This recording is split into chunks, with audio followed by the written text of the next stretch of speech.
The Bowie knife and the Arkansas Toothpick, two of the most iconic American knives. They are also considered two of the most dangerous fighting knives ever created. The blades of choice for frontiersmen, gamblers, outlaws, and bushwhackers, these knives capture the imaginations of Americans past and present. But what if I told you that the lines between the Bowie and the Arkansas Toothpick are blurred? Today, we're going to be looking into the stories of these two knives and if the Arkansas Toothpick is even real.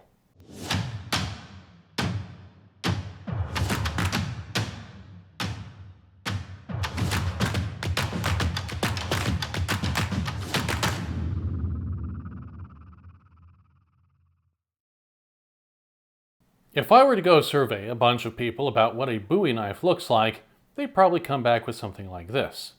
Bowies are generally considered to be large clip-point knives with a decent amount of heft. My favorite description of the Bowie is from James Keating, who told me that the Bowie knife is a knife meant to break other knives. If I were to do the same survey on the Arkansas Toothpick, something like this is probably what I would get. The popular image of the Arkansas Toothpick is a large, double-edged dagger. It's essentially a scaled-up version of older European daggers. So how is there a blurred line between these knives? Seems pretty clear-cut, right? The issue is that the definitions we just discussed of what a Bowie are and what an Arkansas Toothpick are happen to be relatively modern constructions. In fact, there is a serious ongoing question of what a Bowie knife even is in the first place. Let me explain why. The first Bowie was the infamous blade wielded by James Bowie at the sandbar fight in 1827. A formal one-on-one duel on a sandbar in the middle of the Mississippi River exploded into a deadly group brawl which ended with 2 men dead and several others injured. James Bowie himself was shot and stabbed multiple times in the fight, but managed to kill Major Norris Wright and severely injure Alfred Blanchard. As a funny side note, the only 2 people not injured in the end were the original duelists. The story of the sandbar fight spread far and wide and kicked off the legend of the dreaded Bowie knife. Now, obviously the knife that James Bowie carried at the sandbar fight is what a Bowie knife is, right? Except we have no idea what the knife looked like.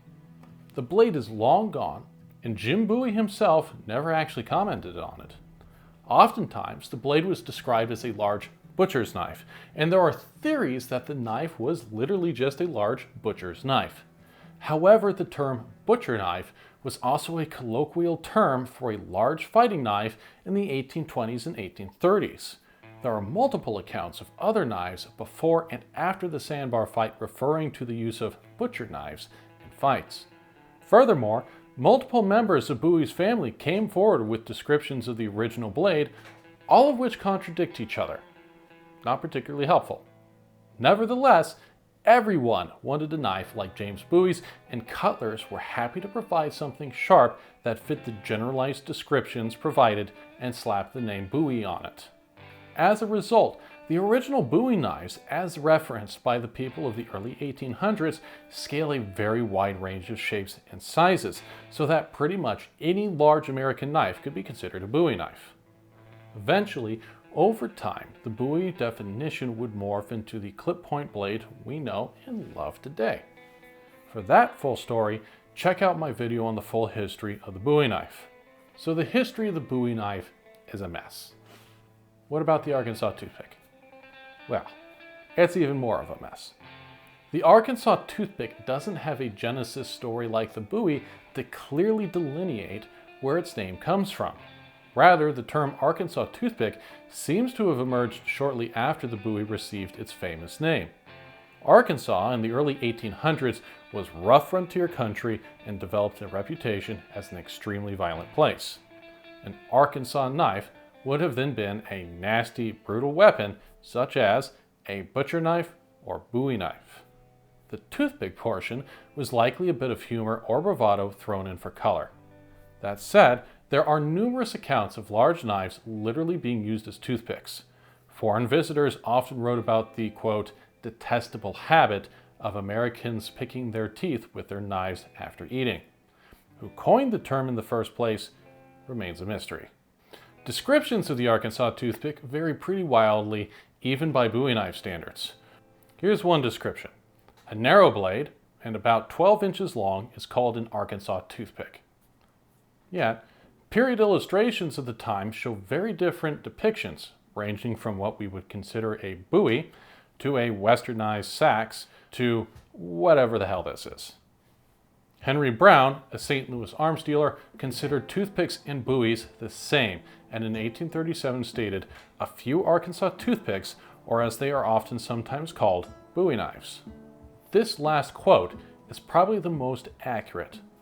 The most compelling evidence of this is the marking of period blades.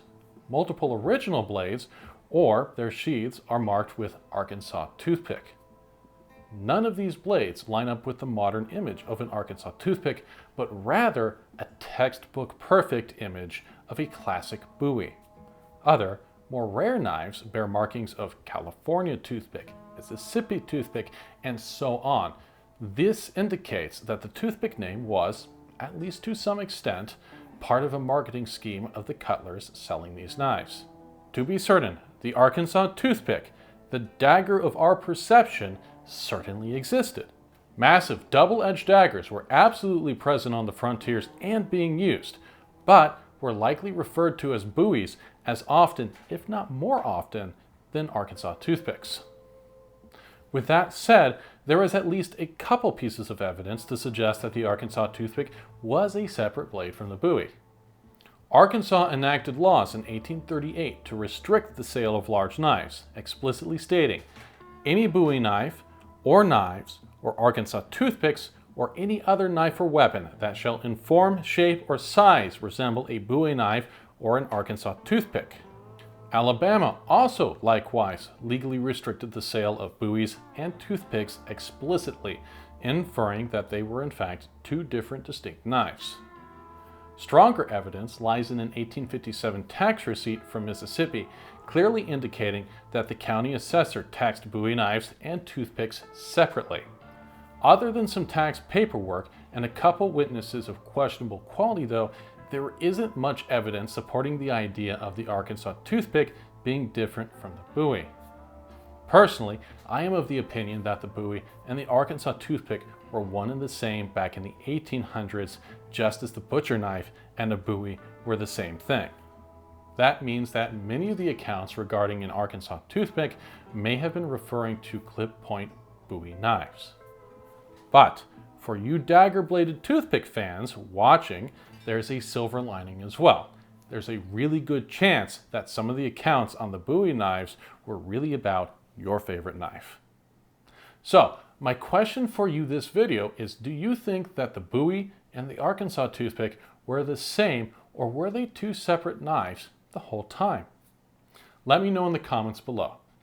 And if you enjoyed this video, go watch another knife history video. For those of you who have taken a fancy to either of the knives featured in this video, check out the links to both of these knives at Atlantic Cutlery in the description. Until next time, stay safe and keep living the knife life.